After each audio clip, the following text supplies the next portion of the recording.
का भाजी? तयारी चालू आहे. आज काय विशेष आहे? आज विशेष म्हणजे ना वांग्याची भाजी. आता वांगे तर दररोजच आहे की, दररोज काय वांगे वांगे वांगे? नाही, वांगे वांगे वांगे नाही. आजचं वांग थोडंसं स्पेशल असं होणार आहे, कारण की आज आपण जे वांग करणार आहेत ना त्याच्यामध्ये आपण रेग्युलर काय करतो, खोबरं, भाजलेले शेंगदाणे, कांदा वगैरे अशा पद्धतीचे पदार्थ वापरतो. पण ते न वापरता वेगळ्या वाटणाचं, वेगळ्या पद्धतीचं, वेगळ्या चवीचं, वेगळ्या रंगाचं अशा पद्धतीचं हे वांग असणार आहे. होईल का पण तसं? होईल तसं? होणार ना, होणार. त्याचीच तयारी चालू आहे. बरं चला आपण सगळेच मिळून बघू कसं होतंय ते. चला. आता मी म्हटले होते की असं झटपट आणि वेगळ्या चवीचं आहे, तर याच्यामध्ये सगळ्यात अगोदर तर रेग्युलर आयटम जाणार आहे तो म्हणजे आलं, लसूण आणि हिरवी मिरची. हिरवी मिरची रेग्युलरपणे आपण वांग्यामध्ये टाकत नाही, पण या वांग्यामध्ये टाकणार आहोत. या मिक्सरच्या भांड्यामध्ये टाकून घ्यायचे. आणि याच्यासोबत एक खूप जास्त महत्वाचा आणि वेगळा पदार्थ जाणार आहे तो म्हणजे मोहरी. तुम्ही इथं म्हणताल अरे बापरे किती मोहरी घेतली, तर 2 मोठे चमचे भरून ही आपल्याला मोहरी घ्यायची. आणि ही मोहरी घेत असताना अशा पद्धतीची मोठी मोहरी घ्यायची. रेग्युलरपणे जी बारीक मोहरी आपण फोडणीमध्ये टाकतो ती न घेता मोठी मोहरी घ्यायची. त्याच्यामध्ये थोडंसं पाणी टाकायचं, एकदम बारीक अशी पेस्ट करून घ्यायची. गॅसवरती आपण कढई ठेवलेली आहे आणि आता याच्यामध्ये मी थोडंसं जास्त तेल टाकून घेत आहे. आपण जी वांगी चिरून ठेवली होती ना ती अशी निथळून घ्यायची. कढईतलं तेल गरम झालंय, टाकून घेऊया. तेलामध्ये 80% वांग शिजवून घेतलेलं आहे. आता आपण हे बाजूला काढून घेऊ. तेल तर आपलं गरमच आहे. आता याच्यामध्ये मोहरी टाकते. आता थोडीशीच मोहरी टाकते, अर्धा चमचा. छोटा चमचा जिरं. त्याचबरोबर आपण हे जे वाटण केलेलं आहे ते टाकून घेऊया. तिथं तुम्ही वाटणाचा रंग बघू शकता. मोहरी याच्यामध्ये जास्त वापरल्यामुळे अशा पद्धतीचा रंग याला येतो. याच्यामध्ये हे जे मोहरीचं वाटण तयार करून वापरलेलं आहे हे छान असं शिजलं पाहिजे. जर छान शिजलं तर मग आपल्या भाजीला चांगली चव येईल. हे जर कच्चं राहिलं तर मग म्हणावी तशी चव येणार नाही. तर त्याच्यामुळे व्यवस्थित असं शिजवून घ्यायचं. आणि आता तुमच्या समोरच माझ्या कढईचं हे जे हँडल आहे, अर्थातच मातीची कढई आहे तर त्याला सपोर्ट म्हणून हे हँडल दिलेलं असतं, पण ते रेग्युलरली असं होतं खाली गळून येतं, तर हे मी काढून ठेवते. हा मसाला आपला शिजतोय तोपर्यंत आपण पुढची तयारी म्हणून हे जे मिक्सरचं खरकट आपलं भांड आहे ना यातला मसाला वेस्ट जाऊ नये याच्यासाठी याच्यामध्येच मी टोमॅटो टाकून घेते.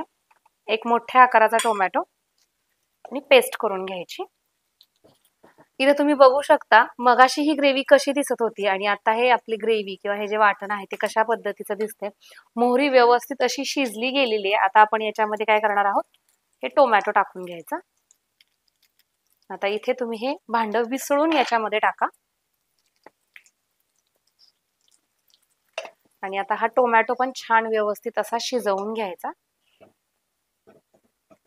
आपलं वाटण अशा पद्धतीने शिजलेलं आहे. जेवढं पाणी टाकलेलं होतं ते सगळं आटलेलं आहे. त्याचबरोबर इथे वरती तुम्ही बघू शकता तेल सुटलेलं आहे, म्हणजे पदार्थ जो आहे तो व्यवस्थित असा शिजला गेलेला आहे. सगळ्यात अगोदर तर याच्यामध्ये आपण हळद टाकून घेतोय. त्याचबरोबर घरगुती लाल चटणी, तुम्हाला हे वांग किती तिखट करायचे त्या हिशोबाने टाकायचे. आणि याच्यामध्ये आपण टाकत आहोत जिरेपूड. भोज मसाल्यांची ही जिरेपूड वापरतोय. या मसाल्यांची लिंक तुम्हाला डिस्क्रिप्शन बॉक्स मध्ये मिळेल, तिथून तुम्ही हे मसाले खरेदी करू शकता. त्याचबरोबर धणेपूड एक मोठा चमचा भरून हलवून घेऊयात.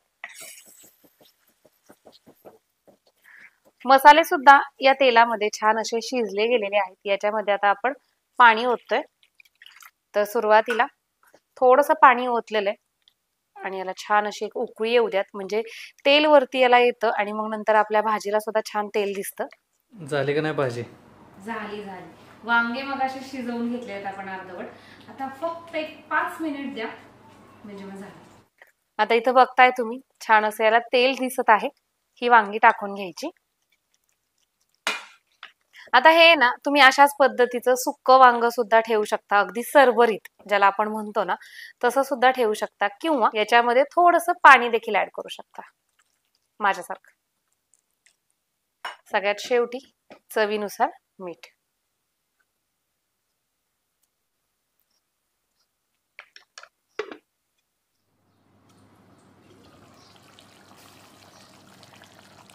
अरे वा, छान दिसायला लागलं. मग मी म्हटले होते की नाही भाजी भारीच होणार आहे. आणखीन काय करते? आणखी ना देखणेपणा. छान अशी खूप सगळी कोथिंबीर टाकून घेऊयात ना. काय होतं, आता शिजताना कोथिंबीर टाकली ना म्हणजे त्याचा जो फ्लेवर आहे ना तो मस्त असा उतरतो भाजीमध्ये. मग जो बोटं चाटत बसणं वगैरे प्रकार म्हणतात ना, तो ह्या सगळ्या छोट्या छोट्या गोष्टींमुळे होत असतो. पण मी एवढ्या लवकर तुम्हाला टेस्ट करायला देणार नाहीये, कारण की कसं आहे माहितीये का, कुठलाही जर चांगला पदार्थ खायचा असेल ना तर त्याला पुरेसा वेळ द्यावा लागतो. वांग्याच्या आतमध्ये ना मिठाची आणि आपण जे मसाले वापरलेत ना, थोडे थोडकेच वापरलेत, पण त्या मसाल्यांची चव आतमध्ये पर्यंत गेली पाहिजे, तर तुमचा जो आत्मा आहे ना तो थंड होतो. आता खूप वेळ नको वाट बघायला लावायला. 15 मिनिट म्हणता म्हणता 20 मिनिट झालेले आहेत. बिचारा माझा नवरा, भूक लागलेली आहे, आता पटकन त्यांना वाढते.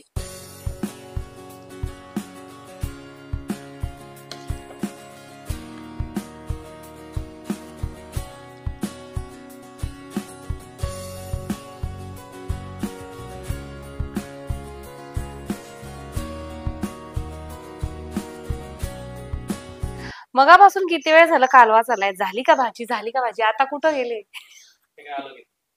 खाऊन बघा आता. असंच खाणार आहे.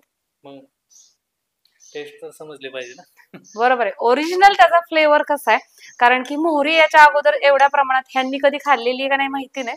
Gravy as a gravy. चपाती बरोबर छान लागेल ना.